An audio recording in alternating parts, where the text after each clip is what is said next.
Hello everyone, so welcome to our YouTube channel sociology ascent. तो आज अपन अपनी PYQ series को कंटिन्यू रखते हैं। आज का नेक्स्ट क्वेश्चन है, discuss the dimensions of power in construction and maintenance of social hierarchies in the society.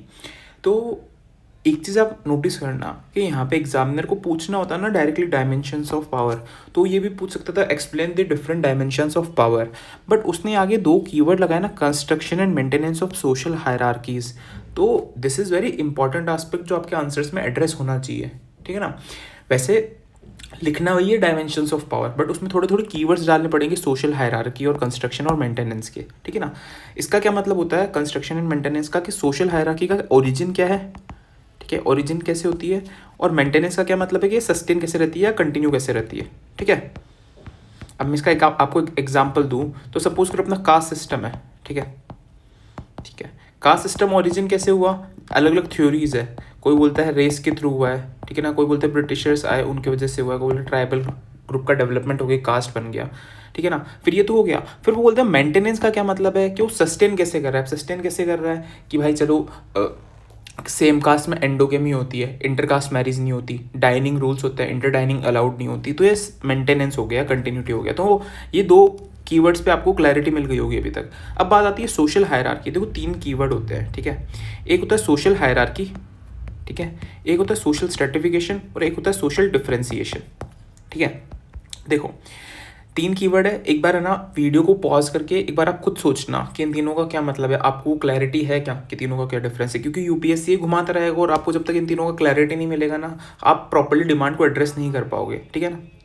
अब देखो सबसे पहले अपन देखते हैं सोशल डिफरेंशिएशन। सोशल डिफरेंशिएशन का क्या मतलब होता है कि जो डिफरेंट सोशल ग्रुप्स है ना, ठीक है, उनको आप अलग अलग कैटेगराइज कर रहे हो, ठीक है। कैटेगराइज का क्या मतलब है कि सपोज करो ये कास्ट ए है, ये कास्ट बी है, ये कास्ट सी है, ठीक है, ये अपर कास्ट है, ये मिडिल कास्ट है, वैसे मिडिल कास्ट कुछ होता नहीं, ये लोअर कास्ट है, ठीक है ना। एक एग्जाम्पल जैसे सोच लो, ठीक है। इन तीनों के आपने अलग अलग फीचर बता दिए कि भाई ये कास्ट ना मतलब सुपीरियर है, ये इन्फीरियर है, ये आपने बता दिया, मतलब इनके अलग अलग फीचर्स बता दिए आपने। तो ये हो गया सोशल डिफरेंशिएशन कि अपन कैसे इनको डिफरेंशिएट कर रहे हैं, ठीक है। फिर आती है हायरार्की, सोशल हायरार्की। अब सोशल हायरार्की क्या होती है, जब सोशल डिफरेंशिएशन है ना, ठीक है, वो तो अपन ने देख लिया कि डिफरेंट होता है, बट सोशल हायरार्की में क्या होगा कि रैंकिंग दी जाती है। रैंकिंग का क्या मतलब है कि हाई कास्ट हाई पे होगी, लो कास्ट लोअर पे होगी और मिडिल वाली मिडिल पे होगी। जो रैंकिंग है ना, इसको अपन कहते हैं सोशल हायरार्की, ठीक है।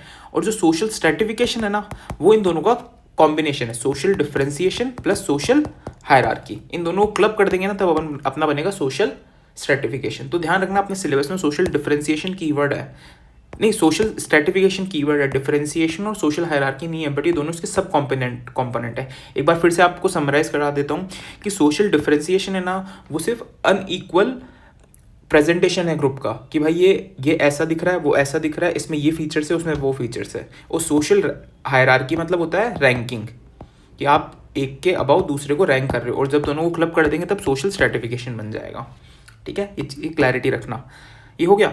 अब चलो इसका आंसर देखते हैं। सबसे पहले डायमेंशन ऑफ पावर बोल रहा है, तो इंट्रोडक्शन में कुछ नहीं करना, सिंपली है ना पावर को डिफाइन कर दो, क्योंकि इसमें कॉन्टेक्चुअल इतना बनेगा नहीं इंट्रोडक्शन, तो इससे बेटर है, और इससे बेटर ये है कि आप डायरेक्टली डिफाइन कर दो, और 10 मार्कर भी है, तो इतना कॉन्टेक्चुअल लिखोगे तो इतना सेंस बनाएगा नहीं, क्योंकि कॉन्टेक्चुअल लिखते हो थोड़ा वर्ड लिमिट बढ़ जाता है। तो यहाँ पे आप क्या करोगे कि मैक्स वेबर है ना, वो पावर को डिफाइन करता था, opportunity to carry out one's will even against resistance in social relationship.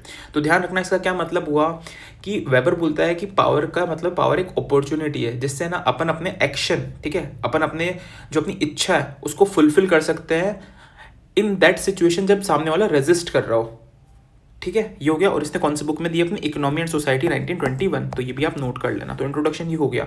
अब देखो डिफरेंट डायमेंशंस है ना, तो देखो इसमें मैं आपको एक है ना टेम्पलेट देता हूँ, वो टेम्पलेट है ना पावर का है, ठीक है ना, ठीक है। वो पावर का कोई सा भी क्वेश्चन आएगा ना पावर का, तो उससे आप उसको लिख सकते हो, बट वो डायरेक्टली अप्लाई नहीं होगा क्योंकि वो पावर का, और यहाँ पे पूछा डायमेंशंस ऑफ पावर, है ना। तो पहले मैं आपको टेम्पलेट बता देता हूँ, फिर मैं आपको बताऊंगा उसको अप्लाई कैसे करना है। थोड़ा अच्छे से सुनना फोकस के साथ। देखो सबसे पहले ना वो टेम्पलेट है MP of France in Maharashtra, MP of France in Maharashtra. कोई MP है, मेंबर ऑफ पार्लियामेंट है फ्रांस का, जो महाराष्ट्र में आया है, ठीक है ना। अब देखो इसका क्या फुल फॉर्म होगा, M से मार्क्सिस्ट, ठीक है, P से पोस्ट मॉडर्निस्ट, ठीक है, F से फ्रांस, फ्रांस मतलब क्या होगा, फंक्शनलिज्म, और फंक्शनलिज्म में कौन आ सकता है, पार्सन्स आ सकता है, ठीक है। इन से क्या आएगा, I से आएगा इंटरेक्शनिस्ट, जो कि वेबर, और यार एक सेकंड रुकना, कुछ गड़बड़ हुई है यहाँ पे, ठीक है ना। ये ना, ये महाराष्ट्र नहीं आएगा, ये ना पटना कर लेना, ठीक है ना, इन पटना, ओके। तो फिर है ना, इनसे इंटरेक्शनिस्ट और P से प्लूरलिस्ट, ठीक है। तो ये आप ध्यान रखना, MP of France in Patna, Patna घूमने आया है वो, ठीक है। तो आप इसको चेंज कर लेना थोड़ा सा, ठीक है। तो देखो अब है ना, M से मार्क्सिस्ट हो गया, P से पोस्ट मॉडर्निस्ट हो गया, और पार्सन्स हो गया, इंटरेक्शनिस्ट हो गया, प्लूरलिस्ट हो गया। अब आपको करना क्या है, इन सब के आपको आइडियाज़ पता है, ठीक है ना, बट आपको लिखना क्या है, डायमेंशंस पूछ रहा है वो। डायमेंशंस मतलब क्या हुआ, डायमेंशंस मैं आपको बोलता हूँ, जैसे मान लो आपको मैं बोलता हूँ एस्से को आपका मल्टी डायमेंशनल बनाओ, तो आप क्या लिखते हो कि पॉलिटिकल एस्पेक्ट ये है, रिलीजियस एस्पेक्ट ये है, इकोनॉमिक एस्पेक्ट ये है ना। तो वही डायमेंशंस अपने को इधर हाईलाइट करने हैं, बट वो डायमेंशंस बैक किससे होने चाहिए, पर्सपेक्टिव से बैक होनी चाहिए। तो आपको जो सब हेडिंग बनानी है ना, वो ये नहीं बनानी, ये तो आपको सोचने का तरीका है कि आप कैसे जल्दी जल्दी पॉइंट्स को जनरेट करोगे और आपका आंसर कैसे सोशियोलॉजिकल बनेगा। बट अगर आपको डायमेंशंस लिखना है तो ये आपकी डायमेंशंस बनेगी। मैं आपको बताता हूँ, जैसे आपने सबसे पहला डायमेंशंस लिखा, dimensions of power in construction and maintenance of social hierarchy, तो सबसे पहले आपने इसमें लिखा डायलेक्टिकल डायमेंशन या फिर इकोनॉमिक डायमेंशन। तो इसमें आप लिखोगे as per Marxist thought power is constant sum of power, where, अब देखो कांस्टेंट सम ऑफ पावर क्या होता है, सपोज करो मैं आपको एक चीज़ एग्जांपल बताता हूँ, ठीक है।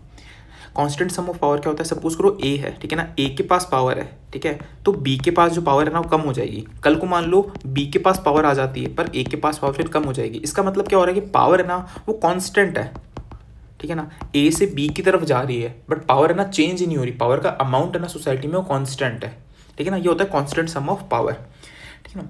तो ये मार्क्सिस्ट थॉट क्या बोलते हैं कि पावर है ना कांस्टेंट है, समय, ठीक है, और ये इकोनॉमिक वेरिएबल पर डिपेंड करती है, ठीक है। इसका क्या मतलब हुआ कि जो इंसान है ना, देखो यहाँ पे क्या बोल रहा है, कंस्ट्रक्शन बोल रहा है ना सोशल हायरार्की का, कि जिस इंसान के पास है ना मीन्स ऑफ प्रोडक्शन का ओनरशिप होगा ना वो पावरफुल होगा, ठीक है, और वो मेंटेन कैसे करेगा खुद का हेगेमनी, कैसे करेगा, वो मीन्स ऑफ प्रोडक्शन को कंट्रोल करके करेगा, ठीक है। अब इसमें क्या लिख सकते हो आप, दो क्लासेस होती है, प्रोलेटेट और बुर्जुआ, ठीक है। वो कैसे है ना एक दूसरे को डोमिनेट करती है, मतलब कैसे बुर्जुआ है ना प्रोलेटेट को डोमिनेट करता है, उसको एलियनेट करता है, उसको पॉपुलराइज करता है। तो ये सारी चीज़ें आप लिख सकते हो, इसमें आपको एग्जांपल लिखना है। तो आप जो भी प्लेटफॉर्म वर्कर्स है ना वो कैसे इकोनॉमिकली डिपेंडेंट है on bourgeois because of lack of means of ownership of production, ठीक है। तो आप ये लिख सकते हो, ठीक है ना। ये हो गया अपना। तो आपको देखो डायमेंशन क्या लिखना है, डायलेक्टिकल या इकोनॉमिक, ये वाला मत लिखना कि मार्क्सिस्ट डायमेंशन ये है, ये तो पर्सपेक्टिव है। तो डायमेंशन में ये वाली चीज़ आएगी आपकी, ठीक है। चलो अब आगे देखते हैं। और एक है ना इंडस्ट्रियल रिजर्व आर्मी का भी कॉन्सेप्ट है, तो ये भी आप रीड करना, ये होता क्या है, ठीक है, और मेरे को बताना कमेंट सेक्शन में कि इंडस्ट्रियल रिजर्व आर्मी का क्या कॉन्सेप्ट होता है, क्योंकि इंपॉर्टेंट कॉन्सेप्ट है। फिर सेकंड आता है अपना पोस्ट मॉडर्निस्ट। तो जो पोस्ट मॉडर्निस्ट है ना, वो उसमें अगर आपको डायमेंशन लिखना है तो आप ये ऐसे लिख सकते हो कि डिसिप्लिनरी पावर, ठीक है, या फिर डिसिप्लिनरी डायमेंशन, या फिर आप इसमें टेक्नोलॉजिकल एस्पेक्ट भी लिख सकते हो कि टेक्नोलॉजिकल डायमेंशन ऑफ पावर। तो इसमें जो पोस्ट मॉडर्निस्ट है ना, जैसे मिशेल फुको, ये कहते हैं कि जो पावर है ना अभी वो डिसिप्लिनरी पावर है, ठीक है ना। पहले होती थी कोवर्सिव पावर कि स्टेट आपको पीट के ना सही करता था, ठीक है ना, पर अब है ना डिसिप्लिनरी पावर है, वो कैसे एक्सरसाइज होती है, सर्विलेंस के थ्रू एक्सरसाइज होती है। अब सर्विलेंस का क्या मतलब है कि आपके ऊपर 24 घंटे ना कैमरा रहेंगे, तो उससे क्या होगा, आपका जो बिहेवियर है ना वो शेप हो जाएगा। तो ये आप लिख सकते हो, और उस बिहेवियर शेप होने को अपन क्या कहते हैं, डोसाइल बॉडीज बन जाती है। डोसाइल बॉडीज का क्या मतलब होता है कि आपके अंदर जो क्रिएटिविटी है ना वो खत्म हो गई है, आप बस एक ना जिंदा लाश बन गए हो, ठीक है ना। अब इसमें एग्जाम्पल क्या डाल सकते हो कि CCTV हो गया, बायोमेट्रिक अटेंडेंस हो गया, सोशल मीडिया हो गया, जैसे अभी संचार साथी वो ऐप आया था।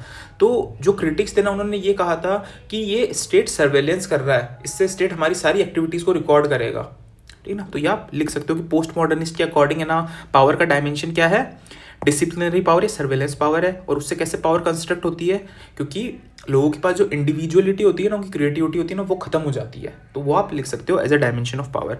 फिर तीसरा है पार्सन्स। जैसे ना मैंने एक चीज़ बताई थी, अब पार्सन्स का आपको लिखना है, तो ये मैंने क्या बताया था, फंक्शनलिस्ट बताया था, ठीक है ना। तो आप यहाँ पे डायमेंशन में लिख सकते हो कि वेरिएबल सम ऑफ पावर क्या होती है, या फिर पावर का और फंक्शनल रोल क्या होता है, फंक्शनल डायमेंशन क्या होगा, तो ये भी आप लिख सकते हो। ठीक है, तो अब देखो ये जो पार्सन्स है ना, ये क्या बोलता है कि जो पावर है ना वो वेरिएबल सम है। जैसे मैंने आपको कांस्टेंट सम बताया ना कि पावर एक फिक्स्ड है, तो पार्सन्स बोलता है कि पावर फिक्स्ड नहीं है, वेरिएबल, ये चेंज होती रहती है। और ये चेंज का डिपेंड किस पे करेगा कि सोसाइटी कितना इफेक्टिवली अपना गोल फुलफिल कर पा रही है।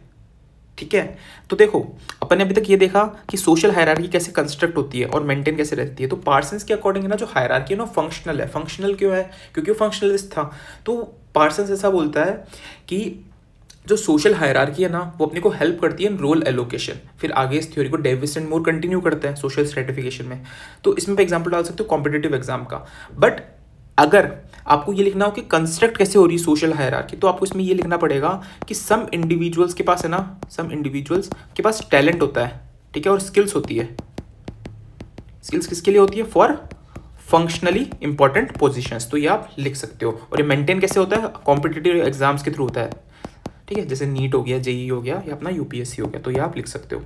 फिर बात आता है इंटरेक्शनिस्ट पर्सपेक्टिव। ठीक है, तो अब इंटरेक्शनिस्ट पर्सपेक्टिव में क्या आएगा? वेबर आएगा। वेबर क्या बोलेगा कि जो पावर है, पावर का डायमेंशन क्या होगा? वो बोलेगा पावर डिपेंड करती है इंटरेक्शन पे, कि आप कैसे इंटरेक्ट कर रहे हो। जो इंटरेक्शन के थ्रू है ना शेप होती है पावर, तो उसमें वो किसका मॉडल लेता है? क्लास, स्टेटस और पार्टी का ट्रिनिटेरियन मॉडल यूज करता है। तो इसमें आप थोड़ा सा एक्सप्लेन कर देना इसको। फिर कंस्ट्रक्शन की बात आ रही, कंस्ट्रक्शन ऑफ सोशल हायरार्की किस पे डिपेंड करेगा? इंटरेक्शन पे डिपेंड करेगा। अब इसमें पता है क्या एग्जांपल डाल सकते हो कि आंध्र में थे ना, श्रीपुरम में जाके दो चीजें स्टडी करता है, क्यूमुलेटिव इनइक्वालिटी और डिस्पर्स्ड इनइक्वालिटी। तो मेरे को एक तो इसका वो बताना कि मीनिंग क्या है, ठीक है, कमेंट सेक्शन में। पहली चीज तो ये। और दूसरी चीज है ना, अब एक चीज सोचो कि कंस्ट्रक्शन ऑफ सोशल हायरार्की, तो ये भी डिपेंड करेगा कि आपका स्टेटस क्या है। ठीक है, आपके पास पावर कितनी है, आपके पास आपका क्लास क्या है, तो उन चीज़ों पर डिपेंड करेगा आपकी पावर का construction. For example higher caste है, ठीक है, उसके पास हायर कास्ट क्यों है, मतलब उसके पास ज़्यादा पावर क्यों है? क्योंकि because of his social location, या फिर because of his birth in twice बॉन्ड कास्ट। तो ये आप ये सारी चीज़ें यहाँ पे लिख सकते हो। ठीक है ना, तो आंध्र में इसका रेलेवेंस हो गया और इसने ये मॉडल यूज़ किया। फिर है प्लूरलिस्ट।